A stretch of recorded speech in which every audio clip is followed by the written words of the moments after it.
ये देखिए मैंने प्लग को लगा दिया है, प्लग ऑन हो गया है। और ये देखिए अब आपको आवाज़ आ रही होगी और भाप हल्की हल्की दिख रही होगी।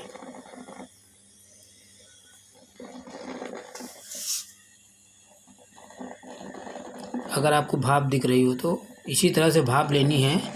उसके बाद जो है इसमें ये जो है अब आपका फेस आ जाएगा, फेस के अकॉर्डिंग इसका कट बना हुआ है। अब इस कट में आपको इस तरह से डालना है आपको और भाप लेनी है। इसी तरह से आप 10 से 15 से 20 मिनट करेंगे।